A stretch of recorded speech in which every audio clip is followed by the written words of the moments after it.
Hi, it's Steve Owens with Entertainment World, and today I'm lucky to have Cinzia on the phone, actually on a Zoom call today, and we're going to be talking about what's happening with her music career. And it's exploding, especially right now in Europe. So tell us what's happening with you. It's so exciting, Steve. By the way, it's so nice to see you. We've only been communicating via Zoom, so it's great to actually now finally talk about some fun stuff after the lockdown. I got, creative and I started playing with different songs, and some of those songs were well liked in the UK. So I collaborated with some amazing remixers. Moto Blanco did, they're amazing. They've done everybody from Adele to Jennifer Lopez, you name it. And they did a remix of my song, and boom, we charted. We entered the top 40 of the commercial pop charts. And then we shot up to number 12. So we're very excited about it. And this happened in the UK, correct? Is where Yes, it happened in the UK, and it just happened, just a few weeks ago in August. So it's fresh off the press for you. So. Well, everybody says if you're going to have a dance record, the UK is the place to start these days, and then it'll translate over to in the US. So tell us about the song.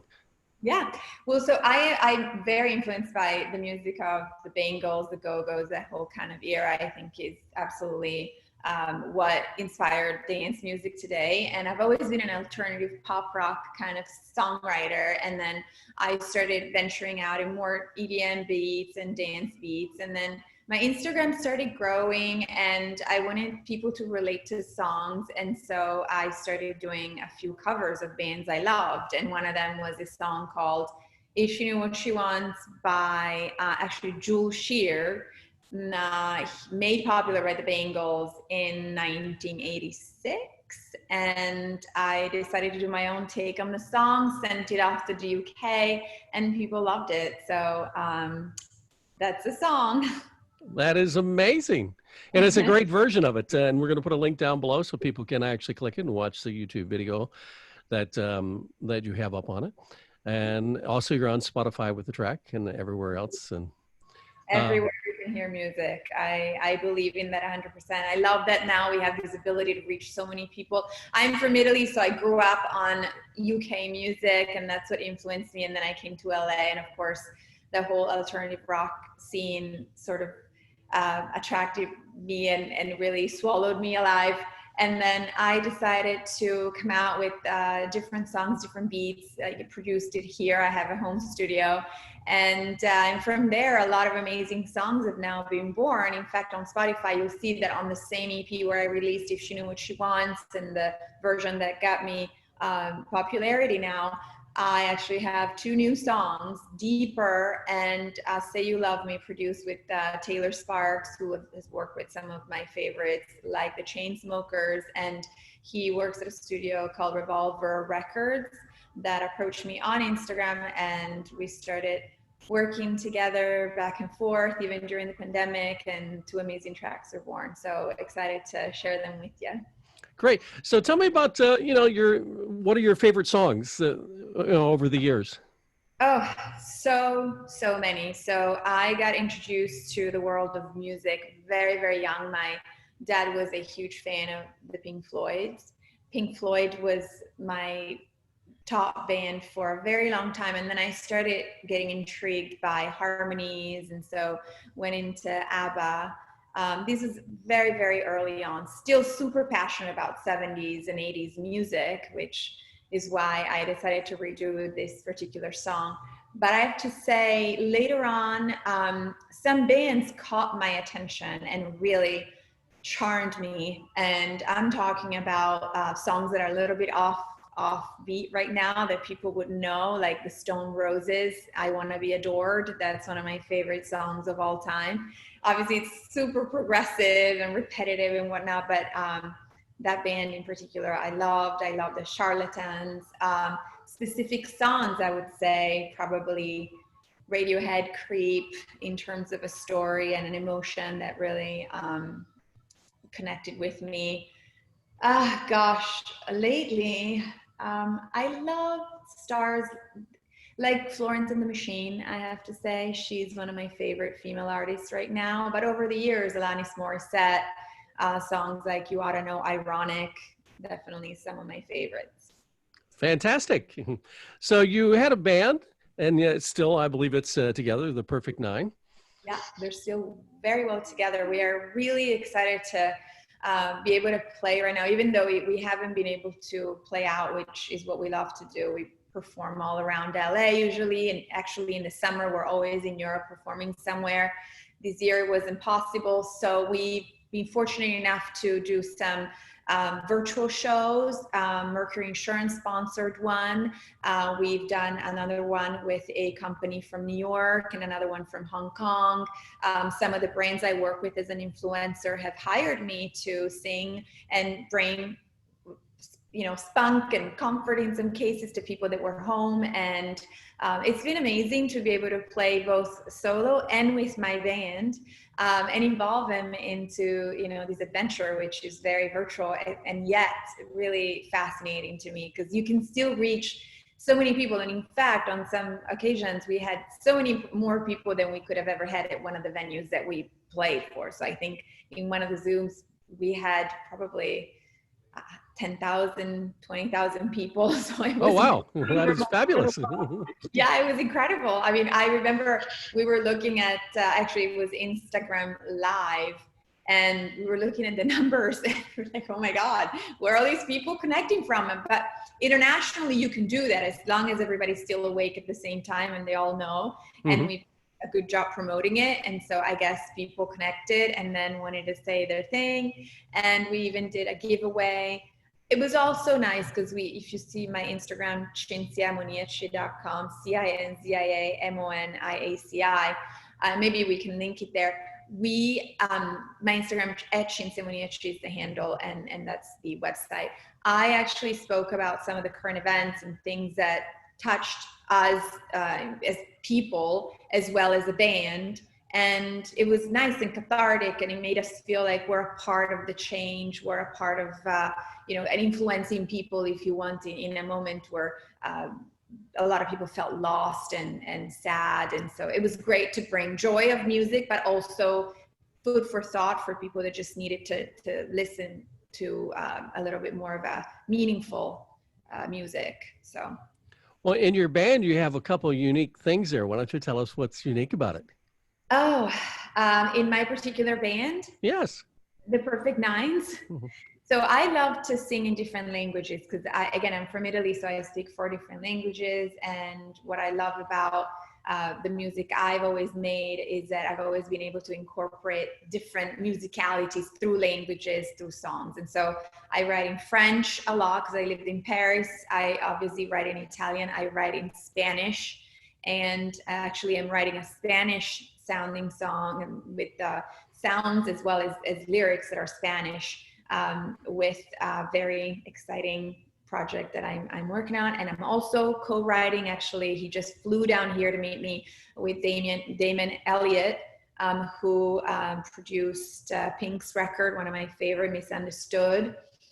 And it was fantastic to just sit down and collaborate on these amazing songs that we're coming out with. So we're excited about the next step. Well, I was also referring that your husband is in your band. Absolutely. So Rico, my husband, who is actually someone that really pioneered alternative rock. My husband is the guitar player in the band. I play rhythm guitar. He plays lead guitar. And he has written with me probably 100 songs. We travel the world playing our songs, and we've had songs on a lot of TV shows together. He actually had a band before Jane's Addiction was born, with the same guitar player Dave Navarro and drummer Steve Perkins, called Disaster. And when he went to college, actually, they needed to complete the band. And so Jane's Addiction was born. And it was a very special time for music in LA and all over the world. And I was in Italy at the time, witnessing all these happening through my friends and my band that I had there at the time, really, really, really young.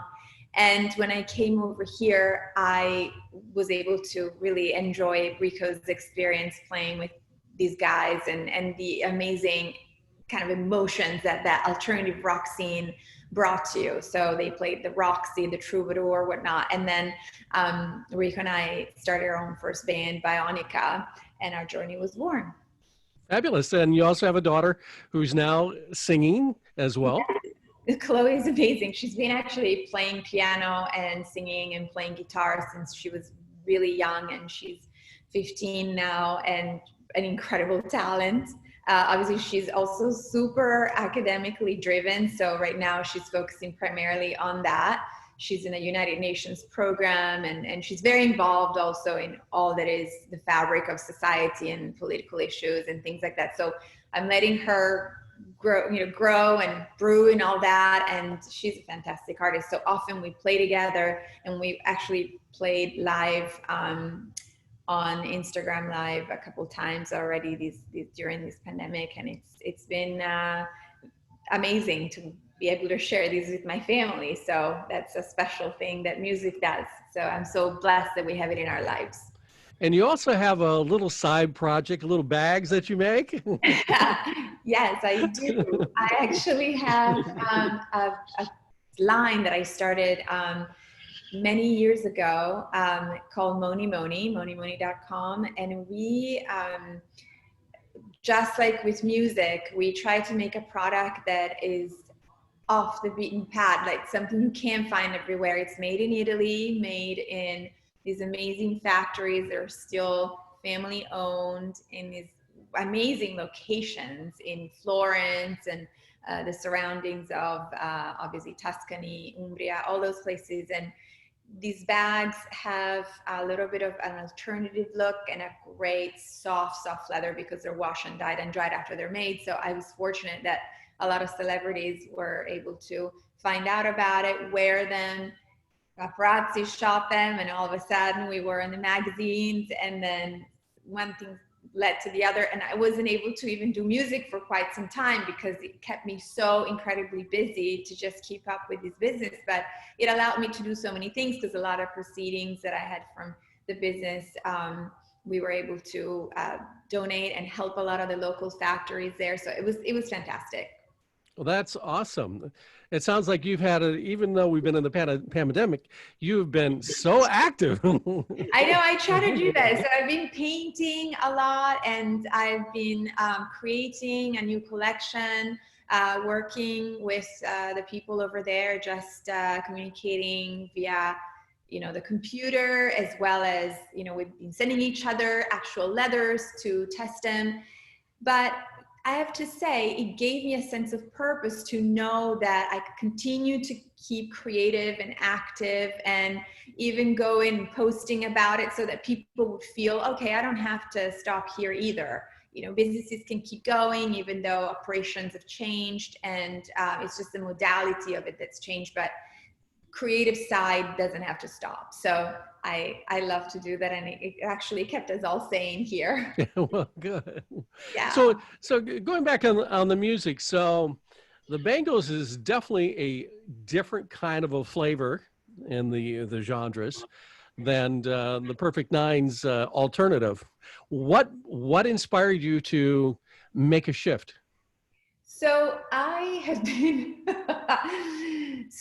been kind of rediscovering some of those bands just exactly in the past few months, because music today is not as inspiring to me. And I'm going to go ahead and say it. I mean, there's a little bit of a change in the songwriting to the point where everything needs to get to the point. It's very direct, and it doesn't tell the story in a way that I really like. And it's all about the hook, and it's very repetitive. And so I wanted to, but I love the beats. I really love today's beats, and I love some of that immediacy where you can go out and dance. And of course, when I go to Europe every summer, I love to dance too. And I would like my song to be playing there where I'm listening to those DJ radios, and I love what DJs do. So one thing led to the other, and I decided to make a little bit of a sort of an experiment and put this song with some more dance beats, and a song that I loved lyrically, that I connected with when I was my daughter's age, exactly, and put it together with some modern beats. And I think people really liked it. So I sent it off to the UK, and immediately I got responses from some pretty well-known remixers. And then I chose the mixes that I felt were best. And then next thing you know, I was up on the chart. So that's pretty special. Exactly. And you got a little ching ching in your Spotify account on top of it. Yeah, not bad, not bad. I have to say, I was resisting the whole Spotify thing. I've always been an alternative, really in many ways with what I do. I try not to be too commercial, but I ended up on a commercial pop chart with something I actually really enjoy and love. And if that opened the door for more of my original music to be heard and more amazing collaborations like I'm having right now, then it was the right door to open. So I'm happy with that. So what advice do you have for young people starting out in the music business? I'd say today you have a fantastic opportunity to really be your own, producer, because there's so many things you can do really from your home. We used to have these analog, incredibly big, consoles, and had to have all these crazy expensive gear. And now really you can achieve some amazing things just with your PC or Mac in your bedroom. Literally, look at what Billie Eilish was able to do. But also you have an audience that is out there readily available for you to really share it with. And so utilize those incredible tools that you have today that in the past we didn't have access to, because it was all about the record label is going to have to find you and it's going to have to want to fund you, and it's a big risk.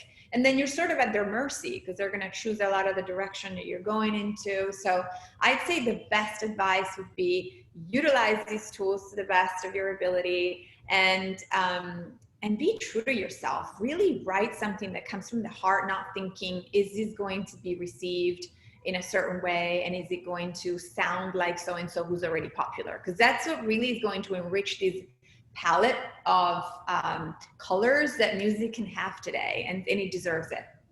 Fantastic. Out of all your tracks that you've recorded, what is your favorite track that people can listen to or watch on YouTube? Oh, wow. Well, just I have a lot of favorites, especially maybe driven by the fact that some of them actually were in commercials or some TV shows. But my personal favorite right now that you could probably watch on YouTube is a video of a song called "Do You Believe," that I feel believing right now is an important message. Some people are going through grief, and they have to get back to themselves and really make their heart heal. And so this song is a song of hope. And so I'd say "Do You Believe," as well as "My Revolution," which is another song I think I have on YouTube as well. We did a very quick video that really was a live performance in a place here by the beach in LA. And it was actually the same place where La La Land was filmed, a fantastic jazz club called the Lighthouse. And so check it out. Very organic, but the song's called "My Revolution," and it talks about sort of a little bit of that addiction that people have with screens today. So another advice I would have for young people is unplug, take away the screen time a little bit during the day, and give yourself time to breathe and stay connected to nature and ground. And that's when a lot of ideas really start coming up and blossoming. So that's another advice. Fantastic. Well, I think it's time for people to watch some music videos and listen to some of your music. Yeah. Yeah. What is your YouTube address and your Facebook and Instagram, so they all have that? Yeah, sure. So my Instagram again is Cinzia. Go slow so people can get it. Not the Italiano fast. You're gonna link it too, right? Yes, but I still like to have you go slow so people can do it while they're talking. Piano, adagio. Okay, so it's Cinzia, Cinzia, Moniaci, Moniaci, and that's my Insta handle. my Facebook, but also my YouTube and my Spotify and everything else. I just go with my first name because not a lot of people have these names. So you just find me under Cinzia, and the songs I just released, which are Deeper, Say You Love Me, and of course, If You Knew What You Want. So Fantastic. It's great talking to you and seeing that beautiful smile of yours today. thank you so much. It was amazing to reconnect with you, and I can't wait to share the new songs again. Fantastic.